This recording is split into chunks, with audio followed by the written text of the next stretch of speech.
Porky and Skinny here are up for a big move today. We've got to go from one wooded area over to another, and I'm going to walk you through the process of how I make this happen by myself today, which makes it that much harder.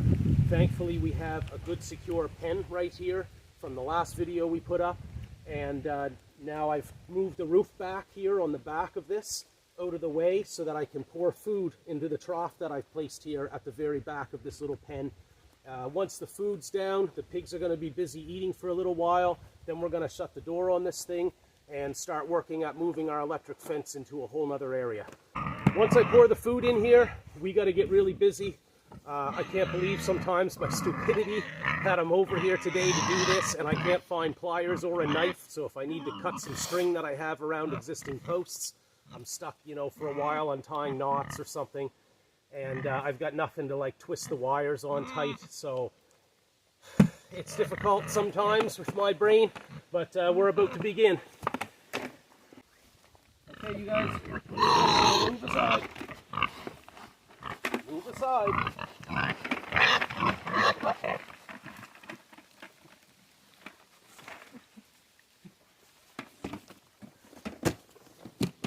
Now it's on. I do at least think to tie these in ways that they can come off easy sometimes. So that's that one.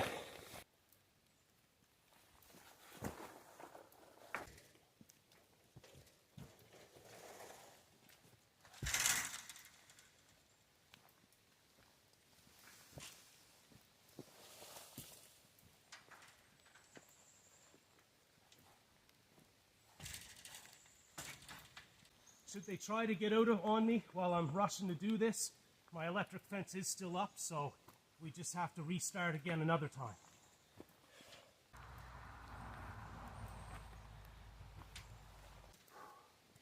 I think we've successfully got them hemmed in here, and they're going to test this though. Pigs love to test their boundaries, and we'll just have to keep an eye on it for the next little bit.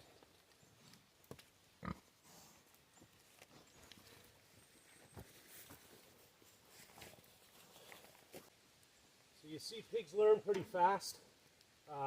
Just by tapping them with a stick, it mimics an electric fence type effect. And so each time they approach their new barrier here, I just have to give them a little tap and they step back. And so I'm kind of training them on the fly here to respect their new fence.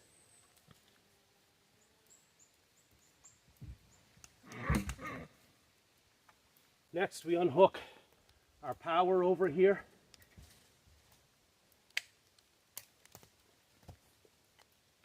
Now the electric fence is off for the day. Okay, so we now have to get rid of our handle here and instead get this on the spool and start rolling up what's probably like a kilometer of fence line.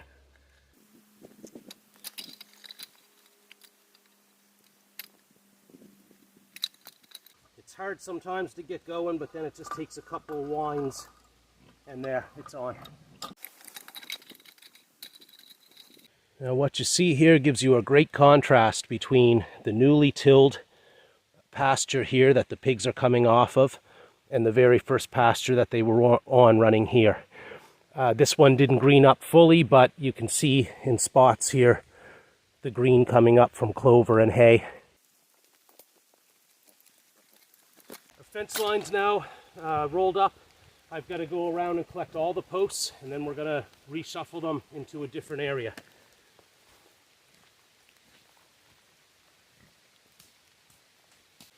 The new fence is laid out with exactly one post to spare.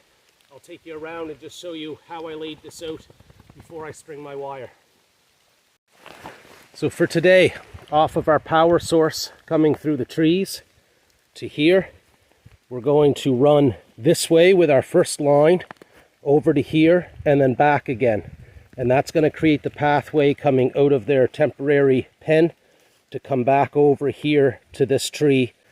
And then you can see we're going to terminate the entire thing right here, back at the edge of their cage. The pigs are going to come out and through here, and then down this way.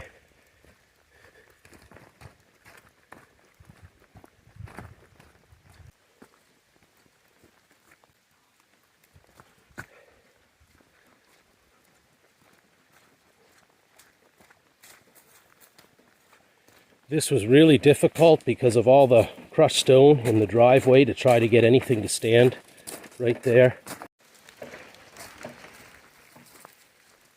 So right here is our new block of woods for the pigs. And once we get them moved over in here, I've got to put some slack in the line and do something to just pinch these off until we move them the next time. And then they can't come back through here and around and try to get back into the old block of woods. Okay, so I have to make this, just enough to hook on there. That should probably do it there. And then we come over to our first notch on the post. Okay. And now we start unrolling and putting up our new line.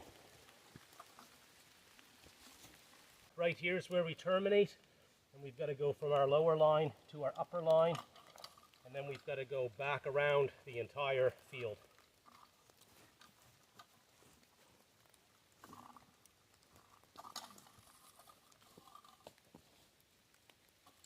Okay, everything's all set. I've come back to the very end of my new electric fence line. I had to add a coil to it. I'm so glad I had this here as a backup because I fell short as I was coming around. Now all we need to do is put this here on to terminate this and then tie this off somewhere up here. So we'll leave ourselves a little bit of extra for the knot. That's all I could find for a friggin' knife over here.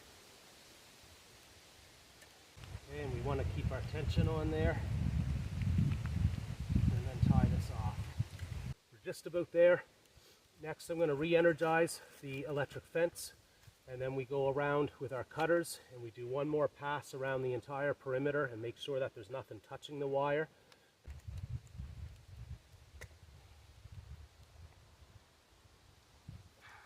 Okay, we've got everything set to go. There's a good current flowing through our electric fence, and we've checked the lines with our cutters. I'm just now making myself a decent little whip, and you want to use something that's green and flexible, and that gives a little sting similar to what the electric fence would.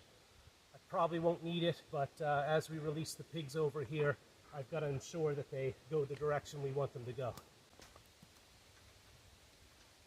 Okay, we're ready. Moment of truth.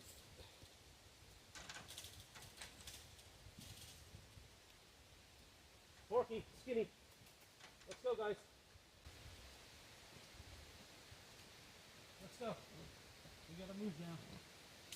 Let's go. Yeah. Come on, let's go. Let's go, you guys. Come on, get up. Move.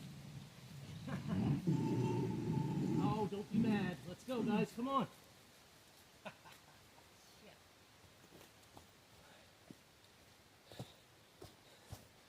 They don't want to get up. Sometimes you get more flies with honey than with shit. So we'll try baiting them out with some food, and yeah, here they come. Come on, Porky and Skinny. Let's go, guys. All right. Let's go. Hefty move, buddy. Come on, guys.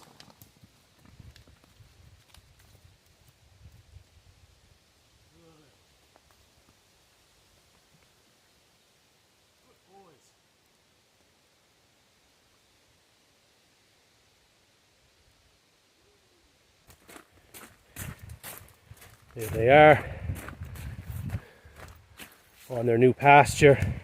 It's quite a large one. Now we've got to move the temporary shelter over to here. And right here now you can see where we're going to pinch this off. Pull this over to here. We've still got tension on the line. And now if we back up, the pigs can't go back through there. Perfect. It's nearly dark, and we've gotten the pigs successfully moved to a whole new block of woods. We also set up a new temporary shelter over here for them, as it's been raining for days and everything's soaked over here. I won't be building any more permanent shelters, like the corral that we did over on the other block of woods, as I've learned, this is much easier to hem them into when I need to take down fencing and move it around. And then I can always move these panels anywhere around the forest. So it just makes more sense to build this type of a shelter from here on. But that said, there was a use for the permanent corral that we had over there, and that's in training the pigs when you first get them in the spring. You obviously can't run electric fence inside of an area that small, so you need some kind of a corral with a physical barrier around it and the electric fencing on the inside to try to teach the pigs to respect the electric fence, and should they not, they still have the physical barrier to hem them in. So the permanent shelter that we built this year will probably still serve a function every year to start the pigs off on their rotation and train them to that electric fence. But then as we move through our forest and different blocks of woods, we're just going to set up these temporary shelters after that, and then I can use these to hem the pigs in anytime while I take down my electric fence and reorganize it in a different way. So I hope this helps people in managing their own pigs if you're doing forest pasturing. Thanks for watching. Like and subscribe to the channel.